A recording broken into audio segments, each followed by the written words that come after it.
Good morning.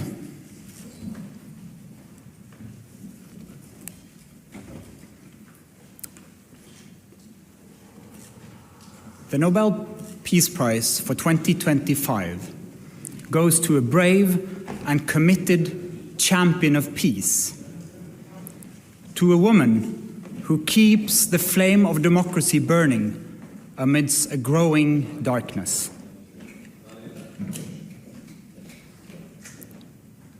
The Norwegian Nobel Committee has decided to award the Nobel Peace Prize for 2025 to María Corina Machado. She is receiving the Nobel Peace Prize for her tireless work promoting democratic rights for the people of Venezuela and for her struggle to achieve a just and peaceful transition from dictatorship to democracy. As the leader of the democratic forces in Venezuela, María Corina Machado is one of the most extraordinary examples of civilian courage in Latin America in recent times. Ms. Machado has been a key unifying figure in a political opposition that was once deeply divided, an opposition that found common ground in the demand for free election and representative government. This is precisely what lies at the heart of democracy, our shared willingness to defend the principles of popular rule, even though we disagree. At a time when democracy is under threat, it is more important than ever to defend this common ground. Venezuela has evolved from a relatively democratic and prosperous country to a brutal and authoritarian state that is now suffering a humanitarian and economic crisis. Most Venezuelans live in deep poverty, even as the few at the top enrich themselves. The violent machinery of the state is directed against its own population. Nearly 8 million people have left the country. The opposition has been systematically suppressed by means of election rigging, legal prosecution, and imprisonment. Venezuela's authoritarian regime makes political work extremely dangerous. As the founder of Sumate, an organization devoted to democratic development, Ms. Machado stood up for free and fair elections more than 20 years ago. As she said, it was a choice of ballots over bullets. In political office and in her service to organizations since then, Ms. Machado has spoken out for judicial independence, human rights, and popular representation.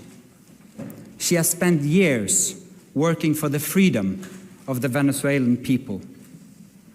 Ahead of the election of 2024, Ms. Machado was the opposition's presidential candidate, but the regime blocked her candidacy.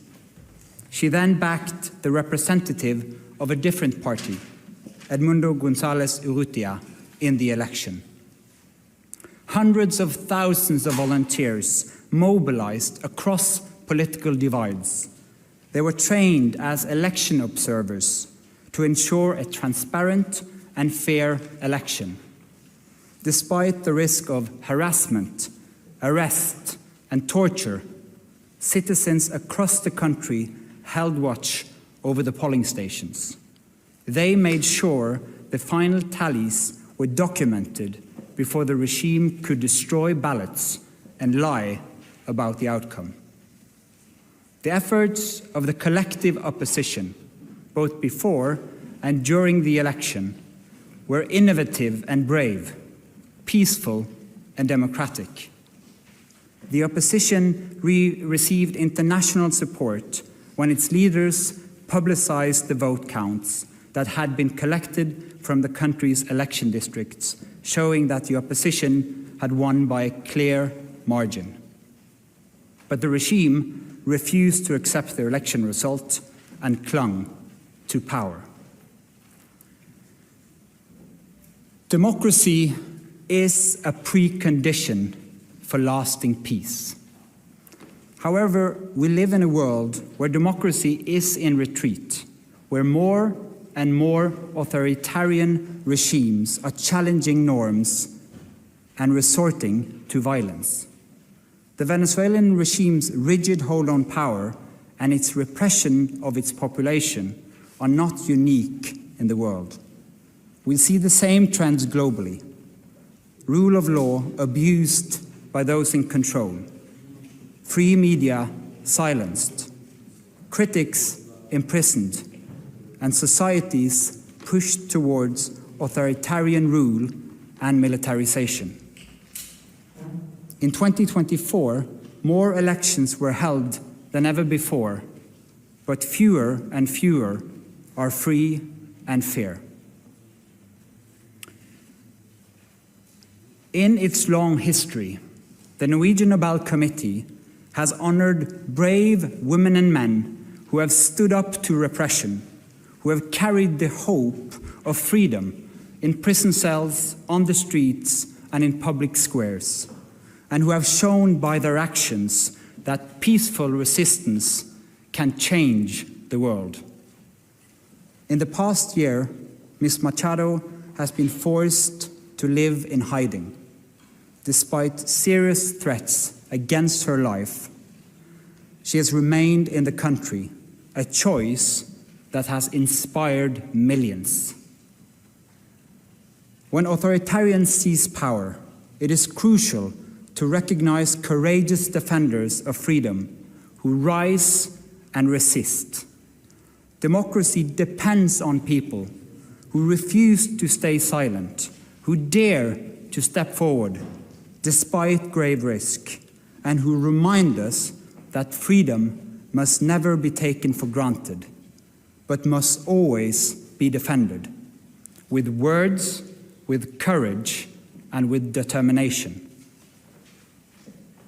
María Corina Machado meets all the three criteria stated in Alfred Nobel's will for the selection of a Peace Prize. She has brought her country's opposition together.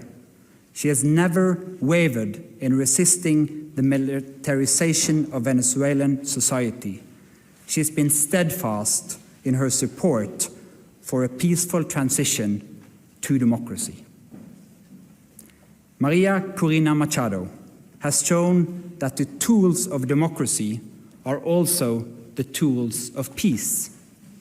She embodies the hope of a different future, one where the fundamental rights of citizens are protected and their voices are heard. In this future, people will finally be free to live in peace. Thank you. Questions? Mr. Chair, the attention this year has been a bit further north.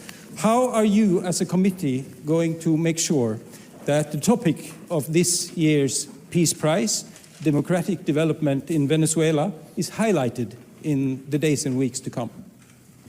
First and foremost, we hope to get your help, because the media obviously plays an important role in highlighting the humanitarian crisis in Venezuela, but first and foremost, the immense and impressive work of the opposition in that country, so that they will still have hope to fight for a future of freedom for their country.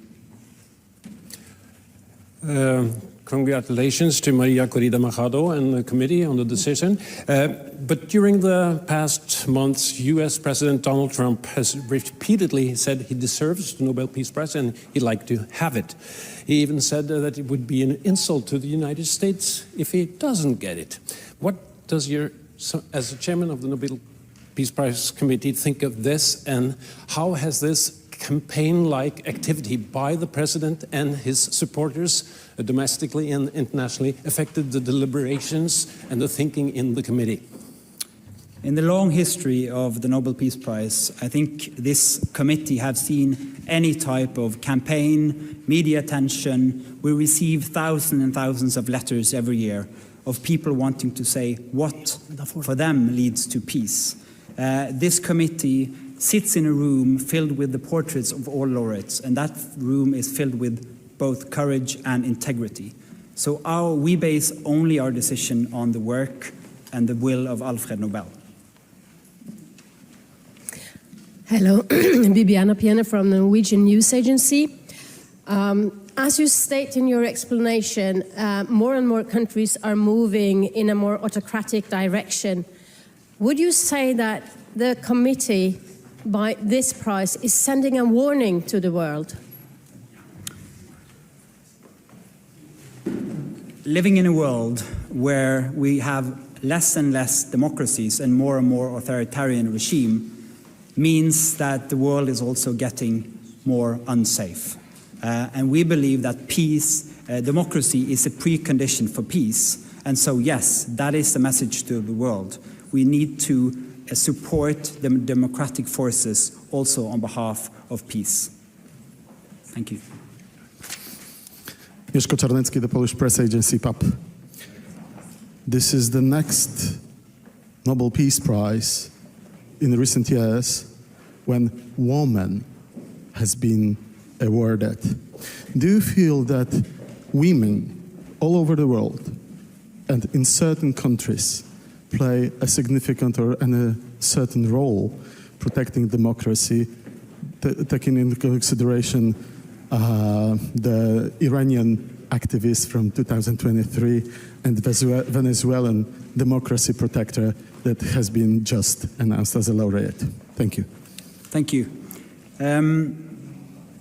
As quoted in the announcement texts, in the long history of the prize, brave women and men from around the world have stood up against repression again and again. That is a key element of the Peace Prize, and we've seen it once again, that María Machado has been a unifying leader of the opposition in Venezuela, and what they did in the election of 2024 was incredible, and it gives hope to an entire country. Mr. Chairman, Christopher Ronenberg from Aftenposten. We've seen in previous years that awarding the Peace Prize to dissidents can put their lives at more risk than it already is. You mentioned yourself that she has been in hiding for quite some time.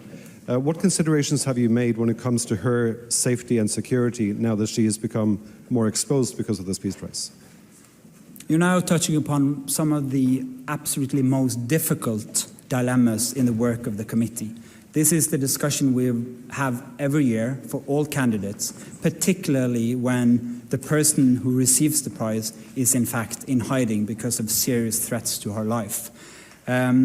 She is very active in Venezuela, has been and will be. And so we are also taking the consideration that this prize will support her cause and not limit it. Thank you. Do you expect to see her in December in Oslo? Again, a question of security. It's too early to say. We always hope to have the laureate with us in Oslo, but this is a serious security situation which needs to be handled first. Thank you. Then I'll say thank you so much for your questions. Thank you for coming, and we'll have individual interviews.